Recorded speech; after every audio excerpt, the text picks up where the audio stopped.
नमस्कार साथियों। कल 24 तारीख को हमारे संविधान के रक्षक एवं भारतीय राष्ट्रीय कांग्रेस के अध्यक्ष आदरणीय खड़गे जी एवं हमारे नेता राहुल जी भोपाल आ रहे हैं। भारी संख्या में संविधान के रक्षकों से मैं विनती करता हूं, खासकर बिजरावगढ़ के कटनी जिले के वासियों से, कि भारी संख्या में उपस्थित होकर संविधान संरक्षण की भूमिका में निभाकर और इस महारैली को और किसान महारैली को आप सब सफल बनाएं। भाइयों, आज इस रैली में राहुल जी क्यों आ रहे हैं, ये बात आपको समझनी पड़ेगी। विगत दिनों आपने देखा होगा कि भारतीय जनता पार्टी के गुंडे डंडे, हथियार और पत्थरबाजी करके और कांग्रेस कार्यालयों पर हमला कर रहे हैं। क्या यही लोकतंत्र के लिए हमारे महात्मा गांधी जी और बाबा साहब अम्बेडकर जी ने यही सपना देखा था कि ये लोग जिस तरह से महात्मा जी को गोली मारे हैं, आज भारतीय जनता पार्टी के लोग कांग्रेस के कार्यालय में हमला कर रहे हैं।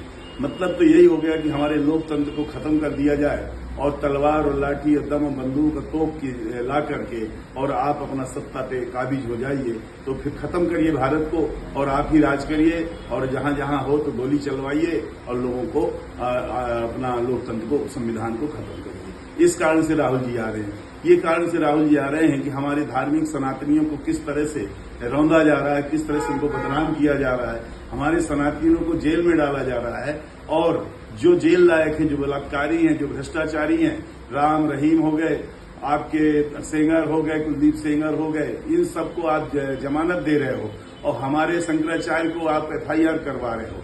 हमारे वांगचुक जो वैज्ञानिक हैं, जिनने इतनी सहायता करी है हमारे लेह लद्दाख में सैनिकों से लेकर वहां जनता को, आपने उनको जेल में डाल रखा है। ये चल क्या रहा है देश में, और देश का हमारा जो युवा है वो कैसे खामोशी से सब देख रहा है। बेरोजगारी की दर कितनी बढ़ रही है। अभी अभी पूरा विश्व किस हैरान हो गया है पूरे। हम तो वो पिक्चरें देख के जो एप्स्टीन फाइल आई है, ऐसा विचलित हो गया है कि हे भगवान, हम किस आस्था में जी रहे थे और लोग क्या कर रहे हैं। और दूसरी बात, सबसे बड़ी बात है कि उस एप्स्टीन फाइल की समर्थक आ गए हैं। यदि हरदीप पुरी जी और लोग यदि एप्स्टीन फाइल में नाम आ रहा है तो अब तक तो उनको यहां से जेल में होना चाहिए। पर वह क्या दुर्भाग्य है इस समय देश का कि हमारे लोग उसी की मदद कर रहे हैं और पुरी जी की और भी जो लोग हैं उसमें, और इसकी मान्यता दे रहे हैं। आप ही सोचिए कि क्या छोटी छोटी बच्चियों से बलात्कार करके उबाल के खाया जाना चाहिए। यही देश है, यही धरती है क्या? इस धरती को खत्म करने के लिए है। उधर जंगल काटे जा रहे हैं, वहां आदिवासियों को मारा जा रहा है इस नाम पे कि तुम नक्सली हो, पूरे सिंगरौली हो, बस्तर हो, सब जगह त्राही मची हुई है। इसलिए भाइयों, राहुल जी क्यों आ रहे हैं? किसान के यहाँ आप ये बताइए कि एक टोल बैरियर पार करते हैं तो टैक्स देते हैं, लेकिन अब अमेरिका के जो अनाज आएगा हमारे देश में खुलेआम बेचा जाएगा। हम छोटे छोटे किसान हैं, सीमांत 2 एकड़ 1 एकड़ 5 एकड़ के किसान हैं, हम कैसे उनसे जो अमेरिका में किसानों को इतनी आर्थिक मदद दी जाती है, सहायता दी जाती है, उनसे हम कैसे लड़ पाएंगे? धीरे धीरे हमारी पूरी व्यवस्था, जो हमारी कृषि व्यवस्था थी, मनमोहन सिंह जी ने बड़ा अप्रिशिएट किया था कि हमारे विश्व में भारत इसलिए सफल हो जाता है आर्थिक उसमें आजादी पाए हुए, क्योंकि यह कृषि प्रधान देश है। 70% लोग कृषि में रोजगार पा रहे हैं और कृषि से संबंधित हैं। आज निश्चित रूप से बहुत दुर्भाग्य है कि ये नहीं समझ पा रहे हैं। मैं वो भारतीय जनता पार्टी के लोगों से भी कहता हूं, क्या आपको समझ में नहीं आ रहा है कि ये क्या है? क्योंकि लेकिन सत्ता भर रहेगी तो क्या आप भर जीवित रहोगे? 150 करोड़ लोग होने वाले हो, इनको कैसे रखोगे? आज 80-90 करोड़ भूख मर रहे हैं, जिनको हम खाद्यान्न दे रहे हैं। यदि हम खाद नहीं देंगे तो मर जाएंगे। ये स्थिति हमारे देश की। इसलिए राहुल जी आ रहे हैं। आपसे मैं पूछ रहा हूं, आप पूछिए कि राहुल जी क्यों आ रहे हैं? राहुल जी संविधान के लिए आ रहे हैं, किसानों के लिए आ रहे हैं कि इस तरह की ट्रेड डील मोदी जी मत करिए, आप इतना सरेंडर मत होइए, क्योंकि हमारा देश 150 करोड़ है। कई आक्रांता आए, लेकिन हमारे देश ने बाकायदे उनसे लड़ा है और आज राज्य की स्थापना लोकतंत्र के प्रजातंत्र के रूप में हुई है।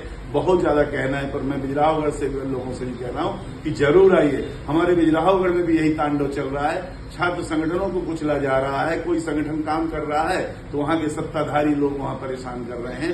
एक अभी बच्चा खत्म हुआ है, 10 साल का मासूम बच्चा खत्म हो गया, जिससे ये बात हमने पहले भी कही थी कि स्कूलों में ध्यान दिया जाए। वहां जर्जर स्कूल है और गिर रहे हैं, पूरे प्राइवेट प्राइवेट स्कूलों को आप मदद कर रहे हो और सरकारी स्कूल खत्म कर रहे हैं। मैं हाथ जोड़ के विनती करता हूं आप सबसे कि इन बातों पे बोलिए और लोगों से प्रश्न करिए, जो सत्ताधीश है उनसे प्रश्न करिए कि आप इन चीजों से बच नहीं सकते। आज 20-25 साल से भाजपा की सरकार है, फिर भी हम ये नहीं कह पा रहे हैं उनसे कि आप क्या कर रहे हो क्या नहीं कर रहे हो। पूरे प्रदेश के कॉलेज, पूरे प्रदेश की स्कूल, पूरे प्रदेश के अस्पतालों की जो हालत है वो मुझसे ज्यादा आम जनता और आप भाजपाई भी जानते हैं कि क्या हालत है उनकी। इसलिए मैं आप सबसे विनती करता हूं, कल राहुल जी की सभा में संविधान के जितने भी संविधान प्रेमी हों, अम्बेडकर प्रेमी हों, गांधी प्रेमी हों, उन सबको आना चाहिए और भारत से प्रेम करने वाले सभी को कल राहुल जी की बातें सुननी चाहिए और उनको ताकत देनी चाहिए कि संविधान के लिए हम भी खड़े हैं। जय हिंद, जय बापू, जय भीम।